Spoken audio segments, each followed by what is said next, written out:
Halo kawan, kembali lagi bersama dengan Agung. Hari ini kita akan ngobrol-ngobrol tentang buku di acara Ngulik Buku ya. Hari ini gue bakal sharing buku dari terjemahan Jepang ke bahasa Mandarin. Dan gue nggak tahu nih buku ini apakah dari terjemahkan ke dalam bahasa Indonesia atau enggak ya. Kayaknya sempat gue cari, kayaknya nggak ada gitu. The Law of Lemon. Jadi ini sebuah buku yang ada hubungannya dengan bagaimana sih supaya bisa punya mindset ataupun juga pola pikir yang bisa membangun gitu ya. Karena menurut gue juga yakin teman-teman ataupun juga para pendengar sekalian kalau misalkan kepengen sukses itu salah satu peran yang paling penting itu adalah mindset. Kita punya mindset yang benar apa enggak ya. Nah jadi hari ini kita bakal ngomongin buku The Law of Lemon ataupun juga disebut dengan hukum buah lemon, kira-kira seperti itu ya. Nah, sebenarnya apa sih definisi definisi sukses dan gagal ya menurut teman-teman sekalian ya? Katanya apapun yang kita lakukan pasti ada hasilnya, kata penulis buku ini. Namanya adalah Joy Isi. Di dalam buku itu di akhir kalimatnya di akhir buku itu dijelaskan. Jadi dia bilang sebenarnya kalau misalkan definisi sukses itu disebut sebagai apabila apa yang kita kerjakan dan hasilnya itu kita suka, maka disebut sukses. Tapi kalau misalkan apa yang kita kerjakan ternyata hasilnya tidak kita suka, maka disebut gagal. Jadi inilah sebenarnya definisi tentang sukses dan gagal. Jadi sebenarnya menentukan sukses dan gagal itu sebenarnya bukan hasilnya, tapi malah perasaan yang kita alami saat kita melihat hasil dari usaha itu. Oke, nah jadi dalam bukunya yang berjudul The Law of Lemon ini, Joy Isi menjelaskan cara agar hidup lebih bahagia ada sebenarnya bergantung dengan cara bagaimana kita berpikir atau mindsetnya kita itu, pola pikir kita. Dalam buku itu Joy juga menjelaskan bagaimana manusia bisa hidup adalah bergantung dengan alam bawah sadar. Oleh karena itu, untuk mendapatkan hidup yang bahagia dan menyenangkan adalah mengenal dan bagaimana sih kita melatih alam bawah sadar kita. Nah, buat gue sendiri yang menarik adalah ya, dia mengatakan bahwa alam bawah sadar itu adalah tidak bisa membedakan mana yang benar, mana yang salah. Bagi alam bawah sadar, pengalaman atau perasaan itu semuanya adalah nyata dan benar. Sehingga sangat penting banget nih, kalau menurut si Joy, asupan yang kita berikan kepada alam bawah sadar kita. Karena ini akan sangat menentukan cara bagaimana kita merespon hasil dari upaya kita.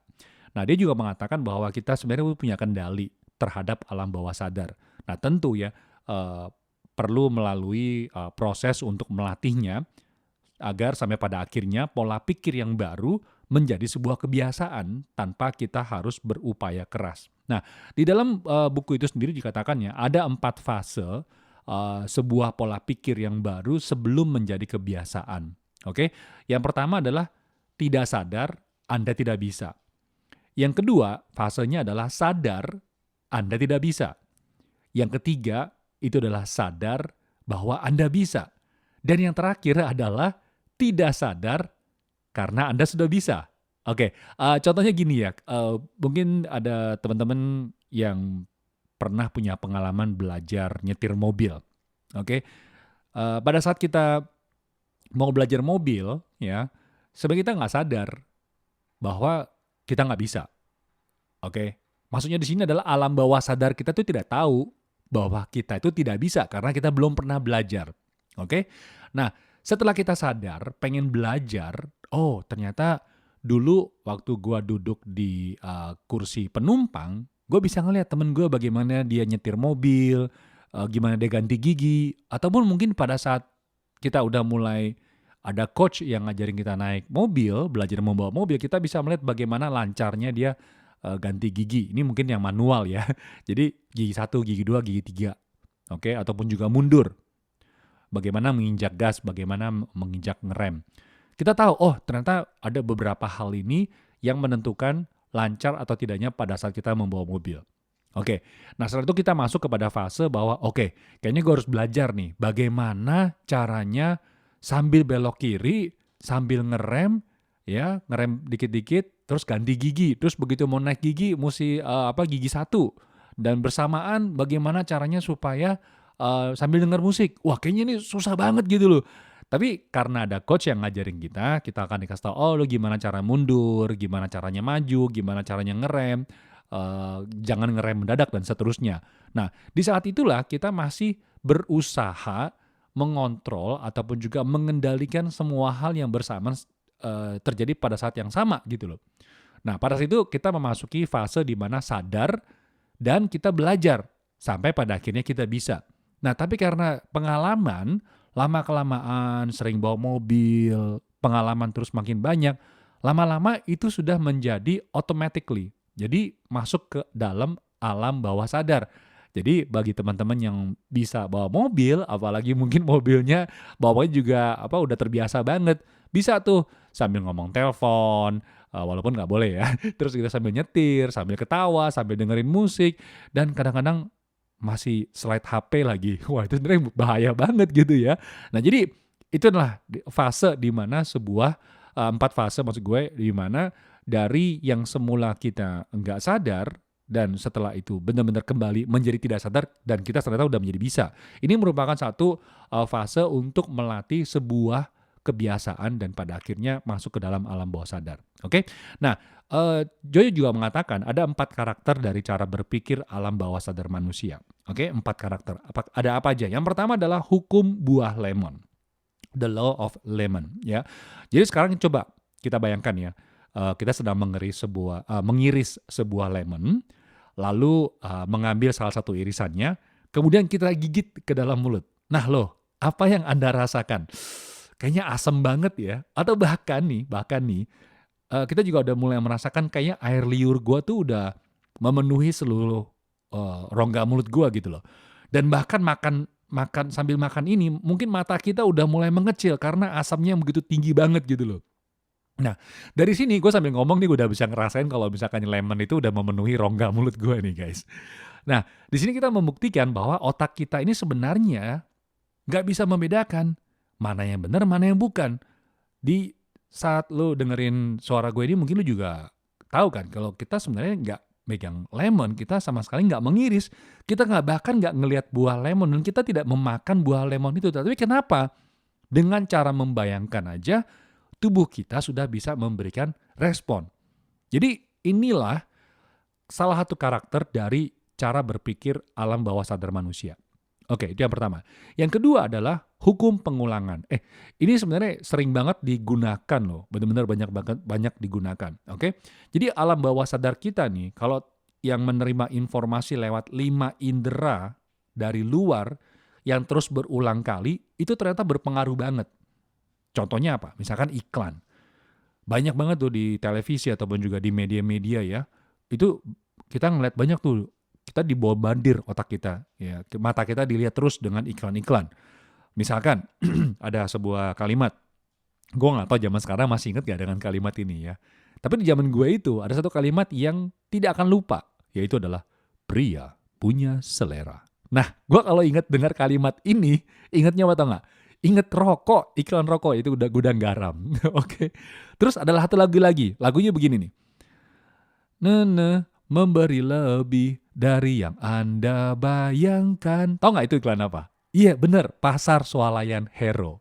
Jadi inilah yang terus hukum pengulangan dimaksud. Jadi kita itu seringkali mendengar berulang-ulang terus. Jadi ini juga salah satu digunakan oleh para brand untuk memberikan informasi secara berulang-ulang. Makanya betapa pentingnya iklan. Oke. Yang ketiga karakternya itu adalah hukum sang penentang. Apa nih maksudnya? Gue juga kadang-kadang pada saat gue ngelihat tulisan ini gue agak bingung. Jadi apa itu hukum sang penentang? Jadi hal ini bisa terjadi karena apa tau nggak? Karena hasil yang diinginkan belum tentu sesuai dengan hasrat kita. Misalnya gini nih. Besok nih udah ujian nasional nih. Terus mungkin banyak banget pelajaran yang belum lo pegang. Dan malam sebelumnya pada saat Anda berkata, hari ini harus belajar sampai malam nih. Apapun yang terjadi gue mesti lembur, mesti belajar sampai malam. Itu juga gak apa-apa deh. Itu waktu di pagi hari ataupun juga di siang hari. Tapi entah kenapa ya, mata kita itu ternyata bisa lebih ngantuk lebih awal daripada hari sebelum-sebelumnya, bukan ujian gitu loh. Jam 10, jam 9 kok udah ngantuk ya. Akhirnya apa? Udah besok aja deh. besok bangun pagian lagi. Gue nggak tahu, lu punya pengalaman seperti itu nggak ya? Tapi kita tuh nggak bisa tidur karena asik apa? Karena bermain game. Ya gue juga salah satu hobi main game ya. Dan mungkin juga punya pengalaman kalau besok tuh pengen berwisata ke tempat yang udah direncanakan bertahun-tahun gitu loh. Jadi inilah dimaksud dengan hukum sang penentang. Jadi karena nggak sesuai dengan hasrat kita gitu loh, bisa muncul hukum sang penentang ini. Tapi ada satu hal yang cukup menarik ya. Kalau misalkan kita benar-benar bisa menggunakan hukum sang penentang ini dengan baik, ini sangat bisa membantu diri kita loh untuk mencapai sebuah target ataupun juga mencapai sebuah impian. Oke, yang keempat adalah hukum debar jantung. Ini maksudnya apa ya? Maksudnya adalah hukum debar jantung itu adalah debar jantung yang menjadi cepat bukan karena disebabkan oleh rasa ketakutan. Tetapi tahu nggak apa? Tetapi tahu disebabkan oleh karena kita ini merasa bergairah apabila hasil yang kita ingin capai itu terwujudkan setelah kita bekerja. Jadi debar jantung itu bukan karena rasa ketakutan, tetapi kita bisa membayangkan apabila hasil yang kita dapatkan itu terjadi saat ini. Oke, jadi itu 4 karakter. Ya, 4 karakter dari cara berpikir alam bawah sadar manusia yang bisa kita gunakan. Nah, tentu aja untuk di dalam buku yang ditulis oleh Joy Isi ini, ya, itu ada 7 poin yang menurut gue cukup menarik juga untuk memastikan bahwa apa yang kita ingin capai itu membahagiakan kita atau malah sebaliknya. Jadi gue nggak tahu nih ya teman-teman pernah nggak sih ngerasain bahwa gue pengen banget buka usaha ini, gue pengen banget melakukan hal ini. Tapi kenapa ya setelah dalam perjalanan ternyata gue punya yang gue inginkan ini tidak sesuai dengan apa yang gue benar-benar pengen. Nah, jadi di dalam buku ini itu ada 7 cara ya, 7 checkpoint yang bisa kita gunakan untuk memastikan apa yang kita ingin capai itu bisa membahagiakan kita atau malah sebaliknya. Oke, yang pertama adalah positive thinking. Jadi maksud dengan positive thinking dalam buku ini katakan adalah hasil yang ingin kita dapatkan apakah agresif dan menggairahkan atau memberikan semangat maksudnya di sini ya. Jadi jangan sampai hasil yang kita capai itu tidak memiliki rohnya atau tidak ada soul-nya di dalam gitu loh.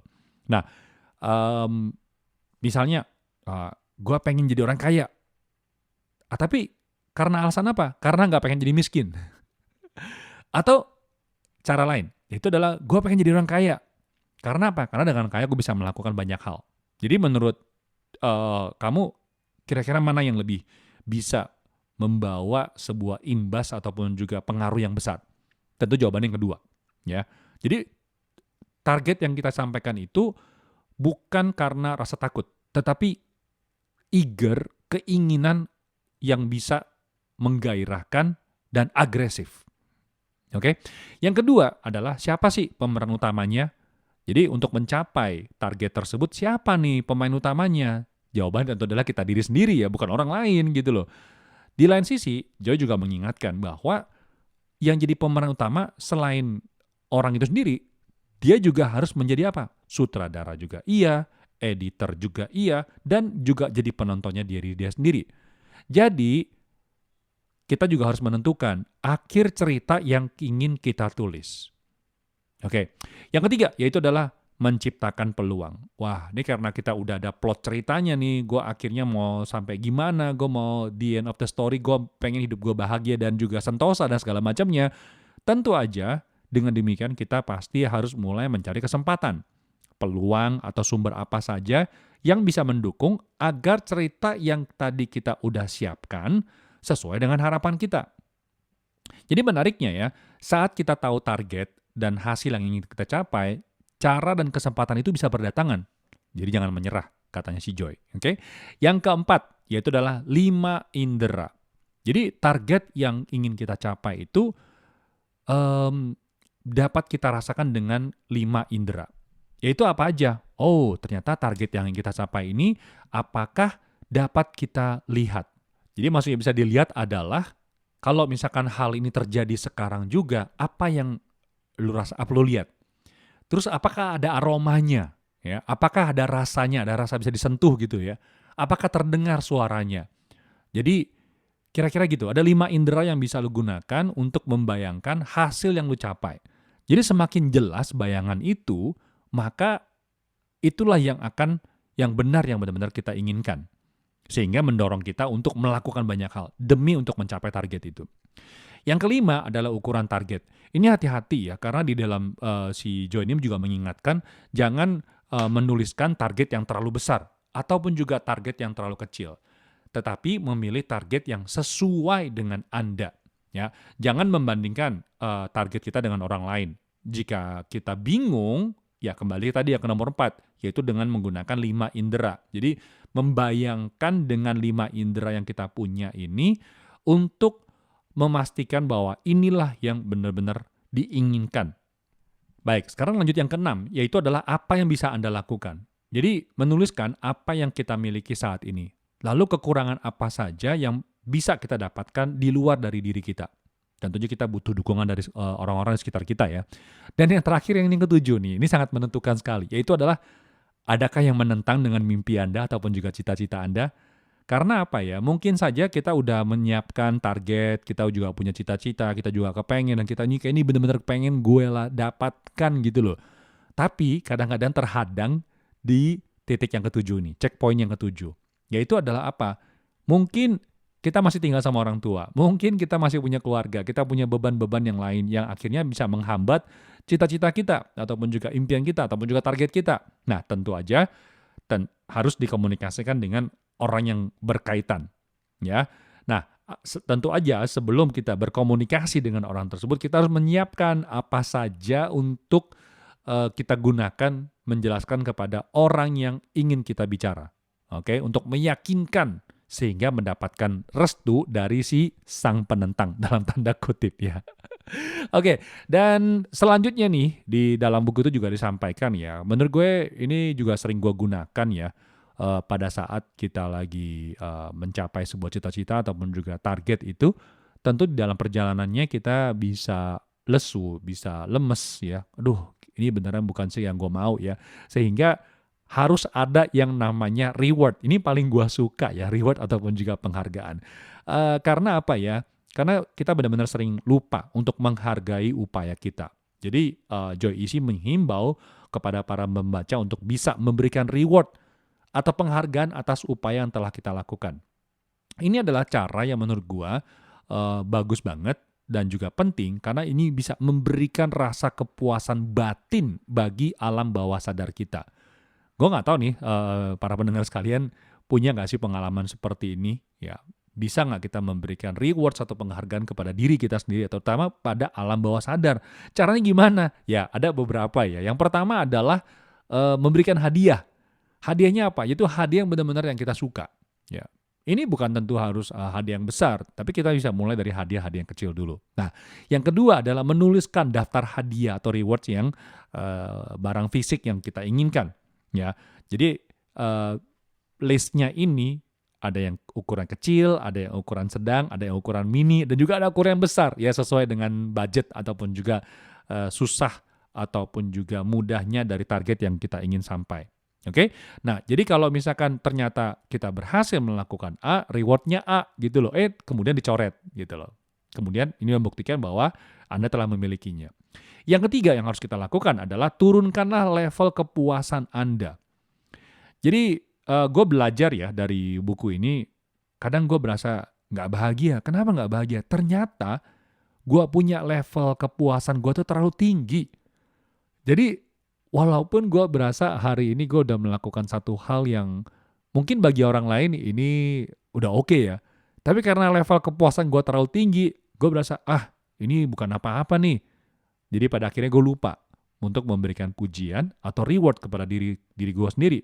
Dan lama-kelamaan gue jadi exhausted, habis tenaga gue gitu loh. Oke? Jadi ini Anda harus bisa memberikan pujian kepada diri sendiri karena telah berusaha. Apapun hasilnya. Karena sekali lagi ya, memberikan asupan positive thinking kepada alam bawah sadar itu sama ternyata kekuatannya dengan memberikan hal-hal negatif kepada alam bawah sadar kita. Oke, yang keempat itu adalah naikkan level rasa kekecewaan. Tadi nurunin level kepuasan. Berikutnya adalah menaikkan level rasa kekecewaan. Maksudnya apa nih? Apakah kita harus sering kecewa? Enggak, justru malah sebaliknya. Jangan terlalu mudah kecewa dengan hal-hal kecil yang terjadi dalam hidup kita.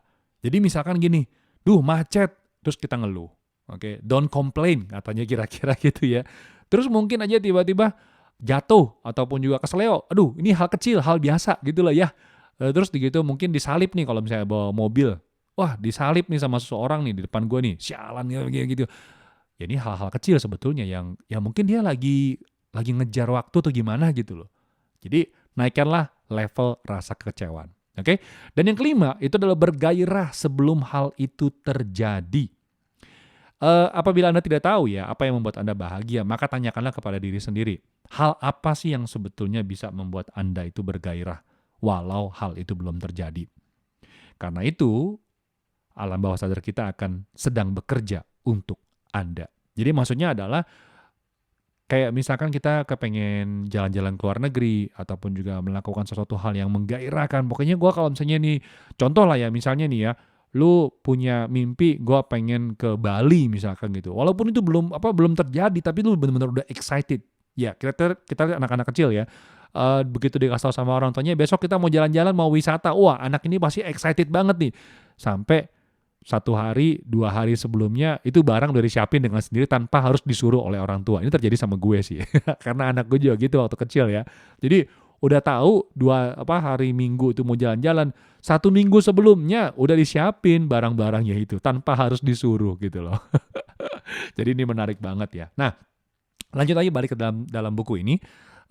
Apa sih yang bisa kita lakukan setiap hari ya untuk bisa meningkatkan hal-hal positif, hal-hal yang baik ke dalam alam bawah sadar kita. Jadi kita harus memberikan makanan nih, suplemen buat otak kita, buat alam bawah sadar kita. Nah, di sini ada beberapa cara ya yang menurut gue menarik, gue sharing sama kalian. Yang itu adalah, yang pertama adalah mengasup positive thinking ke alam bawah sadar. Jadi kalau misalkan terbesit hal-hal yang negatif dalam pikiran kita, buruan diganti dengan hal-hal yang positif. Tadi yang gue bilang yaitu adalah menurunkan level kepuasan dan meningkatkan level rasa kekecewaan. Itu juga salah satu caranya ya. Oke. Yang kedua, ini karena dia itu penulisnya nih orang Jepang ya. Jadi dia bangun pagi tuh jam 5 pagi katanya. 5:55. Ini artinya apa sih? Dalam bahasa Jepang, 5 itu adalah go. Jadi 5:55 itu berarti go. Jadi jam 5 pagi bangun, begitu lihat waker, go. Jadi memberikan semangat buat diri sendiri. Oke, menarik juga ya. Terus yang ketiga itu adalah tidur yang cukup ya. Yang keempat adalah mengucapkan selamat pagi ya kepada orang-orang sekitar kita di pagi hari, mulai dari keluarga ataupun juga teman-teman kantor dan seterusnya. Oke. Terus yang kelima, menikmati makanan. Waduh, ini sebenarnya di zaman sekarang kayaknya agak susah ya. Karena kita udah sering banget bermain dengan ponsel, ya, smartphone. Jadi sambil makan, sambil nonton smartphone. Tapi kita lupa betapa nikmatnya makanan di depan kita. Dan kita tuh nggak serius dengan makanan yang ada di depan kita. Yang keenam adalah berpakaianlah sesuai dengan diri Anda. Jadi ini semacam kayak reward ya. Ataupun juga untuk meningkatkan rasa kepercayaan diri. Oke. Yang ketujuh adalah memperhatikan apa yang terjadi selama di jalan ataupun juga perjalanan. Ini khusus juga buat orang-orang yang ke kantor mungkin harus menggunakan transportasi umum ya.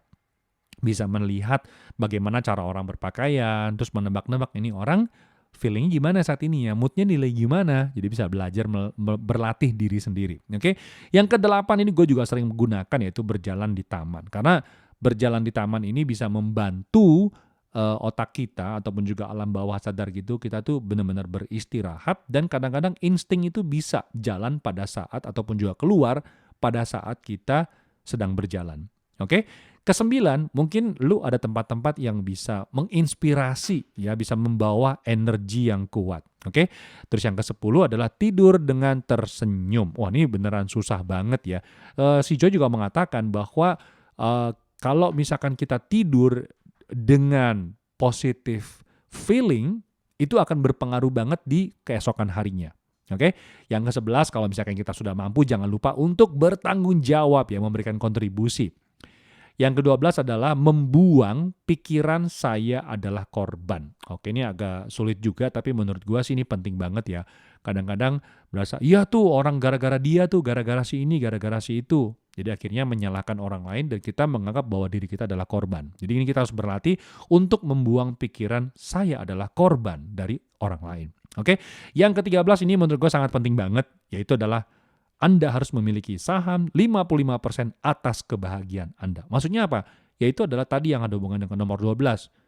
Membuang pikiran saya adalah korban dengan merubah bahwa siapa yang bisa menentukan kebahagiaan gua di detik ini, saat ini 50% ada di tangan gua sendiri, bukan di orang lain ataupun juga hal-hal yang lain. Oke? Dan yang terakhir menurut gue sangat menarik banget, ini bisa kalian catat ya, yaitu adalah tips membuat agar kita bisa mengasup hal-hal positif ke alam bawah sadar kita. Total ada 9. Yang pertama adalah yes, yes, yes. Apa artinya nih? Yaitu adalah menciptakan keberhasilan kecil setiap harinya, sekecil apapun. Seperti misalnya mulai dengan merapikan kasur. Setelah merapikan kasur, katakan yes. Oke? Terus mungkin juga dengan hari ini memilih makanan yang sehat.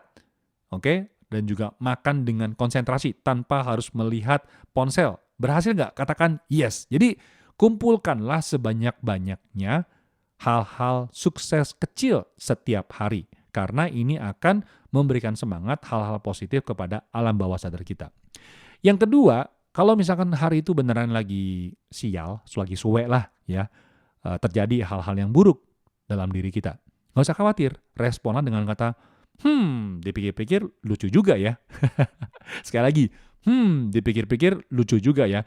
Kayaknya agak sedikit maksa ya, tapi boleh dicoba sih menurut gue ya.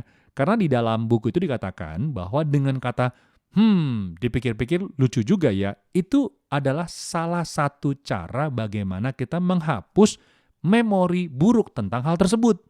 Jadi kayak semacam delete, dihapus lah gitu loh. Oke. Yang ketiga, tambahkan gula atau buah lain. Aduh, kok pakai gula? Maksudnya apa nih ya? Katanya nggak boleh makan gula terlalu banyak, bisa kena obesitas ya. Nah, maksudnya adalah hubungannya dengan the law of lemon ya. Jadi lemon itu kan asem ya, ataupun juga dimakan mungkin juga bisa kurang gitu enak ya. Nah, cobalah ditambahkan dengan gula, ditambahkan dengan buah lain, sehingga jus lemon itu menjadi rasanya manis dan juga enak dan segar. Ini maksudnya adalah keresahan itu sebenarnya bisa ditangani, diganti dengan menceritakan ulang dengan cara versi lain. Ini ntar ada hubungan sama yang berikut ya, yaitu adalah melihat satu kejadian itu dengan kacamata subjektif dan objektif, yaitu dengan cara menceritakan ulang dengan versi yang lain. Ini mungkin harus ada latihan tersendiri. Oke.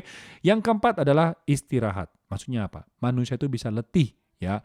Kalau misalnya udah capek, ya istirahat. Tapi jangan sampai belum kerja aja udah istirahat duluan. Itu salah namanya. Oke, yang kelima adalah melakukanlah ataupun juga melakukan aktivitas yang benar-benar Anda suka. Ya, ini sebenarnya nggak gampang sih ya, karena kadang kita ini bisa terdesak dengan kebutuhan ekonomi. Tapi Joy mengingatkan adalah cobalah mulai melakukan hal-hal yang membuat Anda suka. Mungkin kalau misalnya saat ini masih belum bisa di dalam satu hari, misalkan ada teman-teman ataupun juga para pendengar yang nggak suka dengan pekerjaannya saat ini. Dari jam 9 pagi sampai jam 6 sore. Benar-benar satu hari itu benar-benar melakukan hal yang nggak suka.